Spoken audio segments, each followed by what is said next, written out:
Pick two. Welcome to your first coaching call. We are super excited to get rolling with you guys. We are in week one. This is officially kicking things off. And as we get into week one, uh, I always think it is great for us to kind of have an overview of what to expect as we have a transformation. And with the physical transformation comes a massive mental transformation. I've never seen someone have a phenomenal outcome that they kept for the long term unless they also had a personal identity and mindset shift as well. So the purpose of today's call is to really dive into that, explain what it is, some common roadblocks that'll pop up, some themes that we've seen with previous clients, and really how to optimize this whole thing for you guys to have the most kick-ass progress possible. So without further ado, let's dive in. So mindset shift, the key to long-term success and overcoming roadblocks. Let's go. So as we begin this journey and really any process of change, we go through an emotional cycle. And anytime we're wanting to make change, this will happen, be it in our business, in our personal life, kicking a habit, adopting a new one. This is kind of part of the process. So this is a real 3,000-foot overview of what that looks like.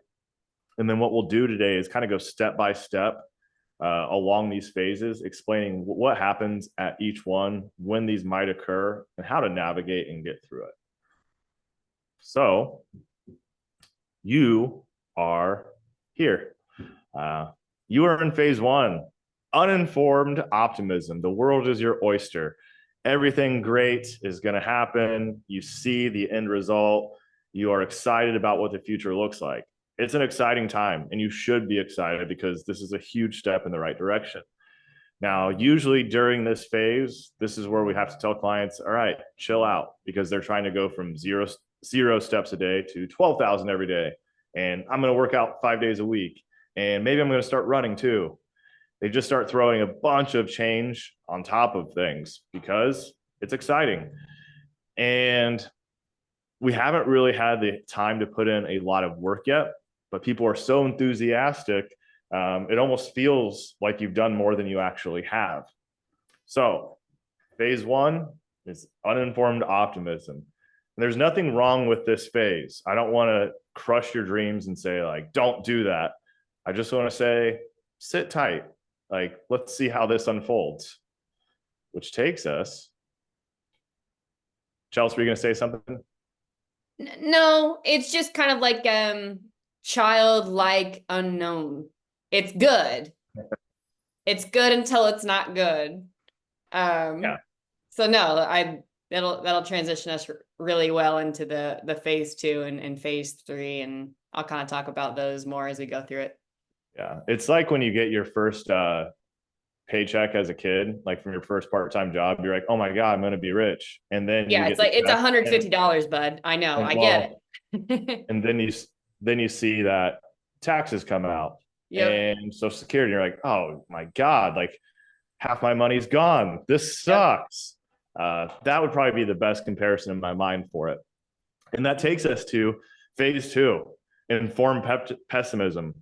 At this point, oh shit, we realize the actual situation. We realize that, saying we were going to track food and get 10,000 steps a day and sleep adequately and have a good evening routine, those things sounded awesome. But then life starts happening. We realize, like, oh shit, like navigating social events, that's challenging. Like, how do I go out with people? Things like you eating a specific thing, but your family eating something different. That comes up. Um, Saying no to alcohol more often than usual.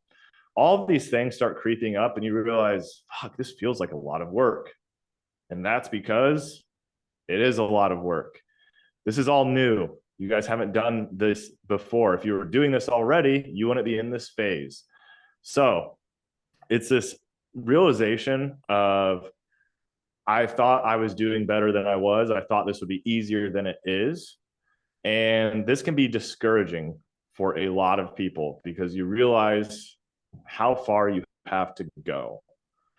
And Chelsea, I'll tag you in here in a sec. When I see this with clients, it's usually, we get through the first couple weeks where the excitement wears off.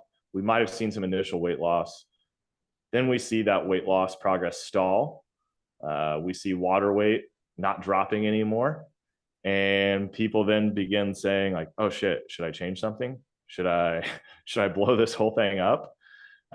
Chelsea, what comes up for you?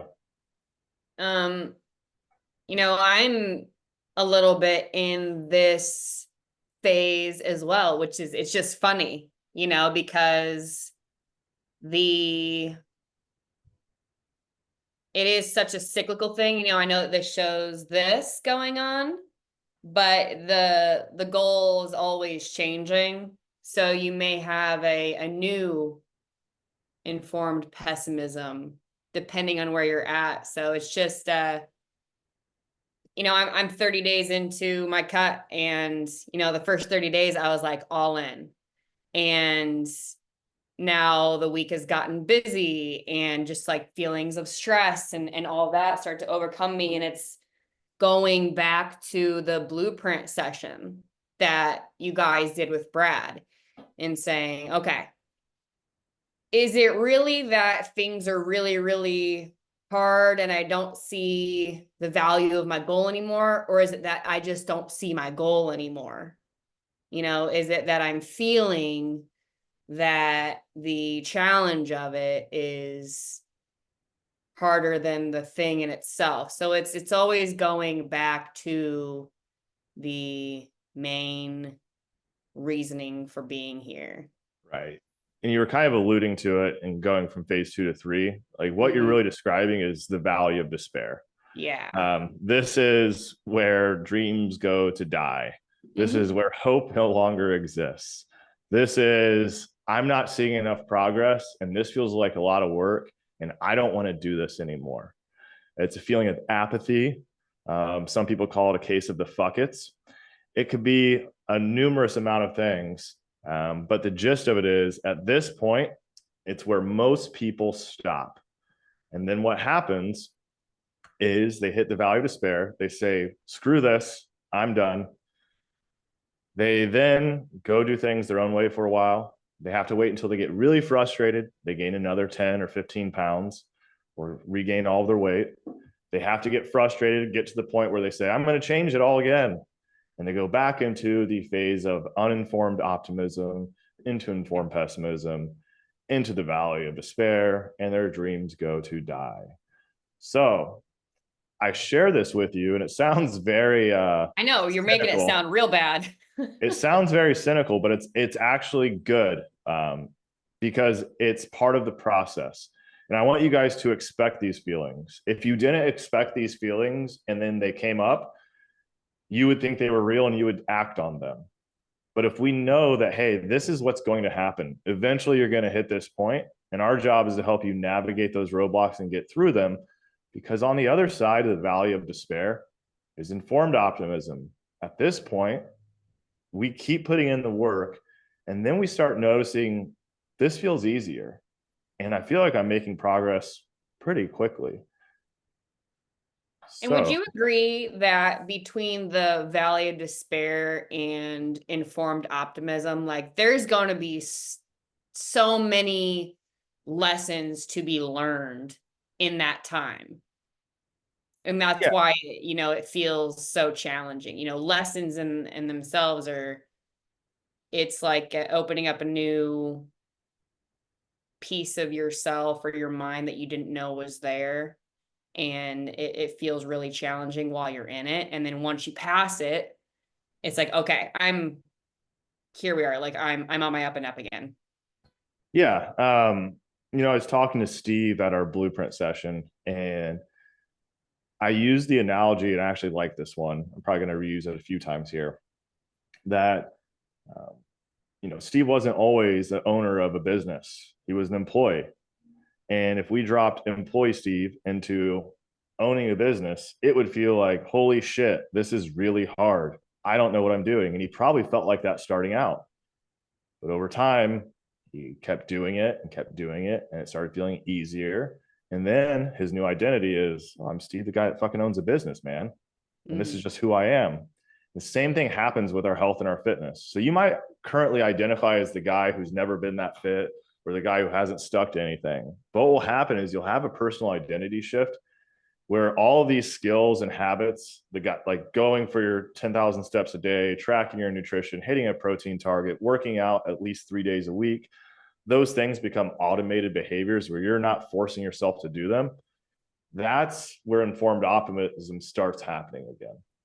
So what we are really striving to do over this 12 weeks is instill a lot of this stuff and make it part of who you are. And really this 12-week process is the jumping point. It's the jump off point for the 1 year, the 2 year, the 5 year transformation. So I don't want you guys to view this as 12 weeks and like my life has changed. I'm here to burst your bubble. I'm 37. I'm still going through a transformation process. I'm in the midst of like an 18-month one right now where I'm changing everything. And when you accept that it's going to be a lifelong thing and we remove the boundary of a timeline, this gets a lot more exciting because then you just start thinking about skill acquisition and changing who you are. Yeah. I was just reading in a book in the last couple of days, when you're comparing where you're at now to where you'd like to be, you're always going to feel upset. And we can use that in everything in life. But when you're comparing where you're at to where you used to be, you can see lots of growth there. And you can have lots of examples of what's grown or what's gotten better. But when you're trying to compare the version of yourself that you're at right now to this ideal version, you have nothing to compare it off of. Nothing that is you. You may have other people and other examples, but it's all just ideal. And until you start to look at where you're at, even just a week from now, just to back this week, it's like, oh, okay, like there's progress. And I think that'll kind of supercharge that optimism every time you look back at it that way, instead of saying, oh, okay, like, well, what about 3 months from now? Well, what about that? We're not even there, and you've never done that 3 months from now. Yeah. Is that a Dan Sullivan Gap in the Gain? Yeah. Yeah. Such a good one. Yes. Beautiful. After phase 4, informed optimism, congratulations, success and fulfillment. This is like the picture of you on the mountaintop, like 2 arms up, celebrating. This is where like you've absolutely crushed it. And it doesn't really stop here. Like Chelsea said earlier in this call, you'll go through these phases over and over again. They will continue to get better and the highs will get even higher each time. And the lows won't be so low each time either. And like that's actually an exciting part of this process. But this is just a phenomenal overview. And is this from a 12-week year, Chelsea, this graph? Yes. The graph is, it's a rendition, but yeah, this is from that book, which is great. Yeah. Anything that you want to add today as we kind of get towards the tail end of this? No, we've got a lot of stuff right here, so we'll add everything in right here, which is perfect. Perfect. Just kind of making the shift to do these things. Yeah. So the mental shift, these are a lot of common things that we see come up with clients when they're going through a process of transformation. One of the first changes is viewing being on a diet. You hear guys joke around about like, oh, I can't wait till this is done so I can eat whatever. Well, that's a terrible plan. Like the idea is to change your behaviors. If you're looking at this as I'm going to do this for 12 weeks and then I'm going to go back to my ways that got me into this position in the first place, pretty short-sighted. So if we flip that switch and say like, oh, I'm dieting right now, and we start saying like, I'm fueling like my performance, I'm fueling so I can kick ass in the gym, I'm fueling my performance so I can kick ass at home, so I can kick ass at work. Well, that changes this and it makes it a lot more exciting when we're tracking nutrition because we're getting a benefit from it rather than just saying like, well, I can't do the shit I used to do. This sucks. There's an upside to doing all of these things. So reminding yourself of that is huge. Then are you going to say something? I kind of wanted to piggyback on it a little bit. a lot of athletes say, fuel for my performance, but it's more than that. Brad mentioned like fueling your, like for your work day. And we mean not like, oh, like I'm fueled, I have enough calories, but I am clear headed. I have energy. I have, people are invited into how like wowing I am right now because I'm not bogged down by the 3 beers and the fatty foods and the things that I had last night at this client dinner. David Cooker here, he goes out to eat with clients a lot, and that's a challenge because not to like put everybody in a group, but just kind of how she goes. A lot of business people, they just want to like drink and stay out late, and that's just how it is, right? It's just part of the thing. So when you don't have 3 to 5 drinks or the big ribeye or what have you, the guys might give you a little shit about it, and you've got a few ways to handle it, and it's just saying like, yeah, I enjoy this, and you can nip it right in the bud right there, right? You can go into however much detail you want or not, but it truly is just about you. And if they don't respect that, that says more about them than it does you. And I think that's kind of what we're saying here as far as fuel for performance for you, not for anyone else. Yep. The next thing is the all or nothing fallacy. We see this a lot when someone's crushing their nutrition, they're doing all the things right. Then they have a day where, oh shit, like I went out to eat. I don't know how to track this, so I might as well not track. And you know what? Since I'm not tracking, I'm just gonna do whatever I want because I'll just get back to it later on. One day turns to two, two turns to three. And then this cycle, we kind of fall back into these old habits. And that's because we're viewing this as like an all or nothing mentality where you have to be crushing everything or you might as well not do it at all. And you'll hear people brag about that, which is actually a weird thing to brag about, saying like I have to be perfect, but if I'm not perfect, then I might as well give up. It's actually a really big loser mentality. What we like to say instead is progress over perfection. I liken this to a on-off switch would be all or nothing, like you're all on or you're all off. What we want to think of is a dimmer switch.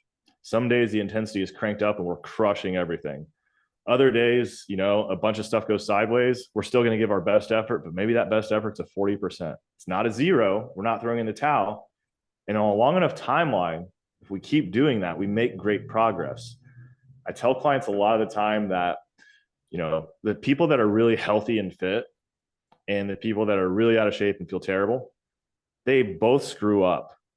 The only difference is the people that are really healthy and fit screw up, learn from it, get back on track quicker than the other people. And they do that over and over again on a long enough timeline.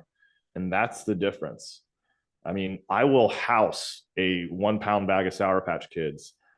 Chelsea has seen me just like ravage sour candy.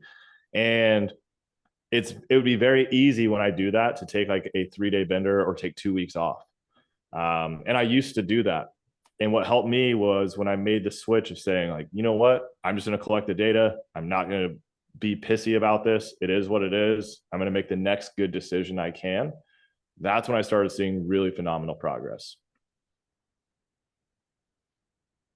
Yeah, I am.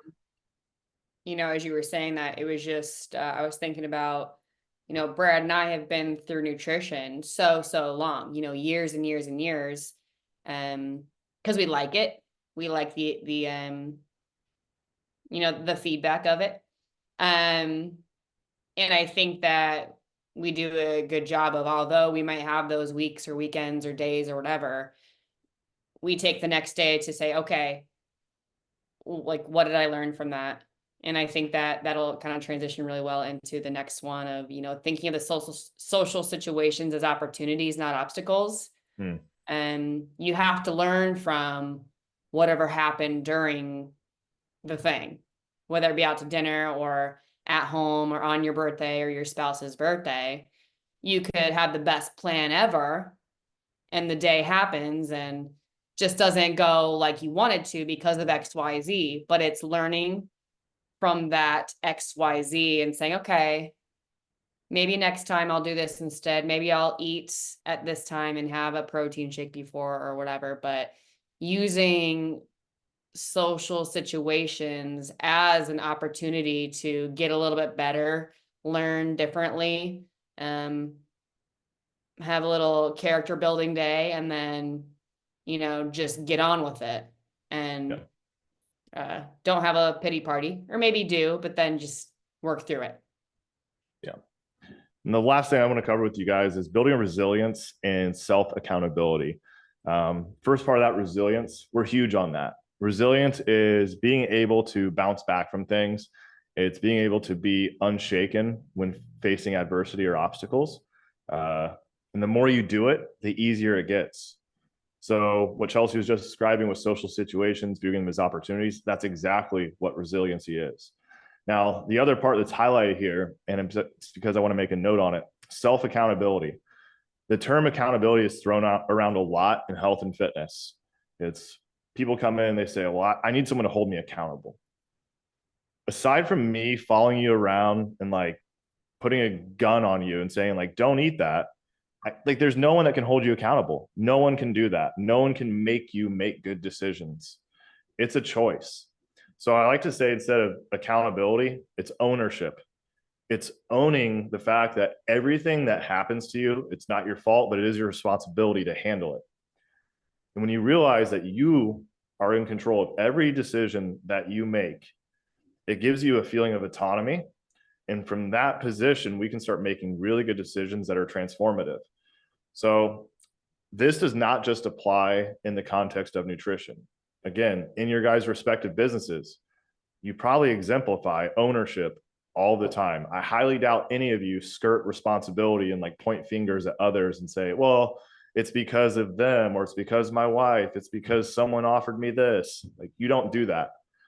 So let's take that same mentality and apply it into our health and fitness. And that's really the next step in evolution for each of you guys. Chelsea, anything you want to add? No, I mean, I think you hit the nail right on the head there. It's easy to say, well, my wife made me this dinner, or my kids were stressing me out, or I had a hard work day. And it's like, well, yeah, and somebody else had that exact same day and they made the better choices. So we know that it's possible. It's just changing the frame around it and knowing that you are capable, and changing the standard for yourself, and following through with it. And it'll take time, and that's good. It's good. Perfect. That is everything I wanted to cover with you guys. Again, I am so excited to begin this process with each of you. We have just a bunch of great human beings involved in this. If you need any additional support, do not hesitate to reach out to Chelsea, myself, or any other member of the team. We are here to help you get where you want to be. Every week, we will be dropping one of these into your EverFit app. We will also be sending out your weekly mindset on Monday. If you guys have any questions, again, just reach out. Chelsea, take us home. That's it. That's all I've got for you guys. Have a great day. Look at the community thread so we can talk about your protein. That's it. Let's go. See ya.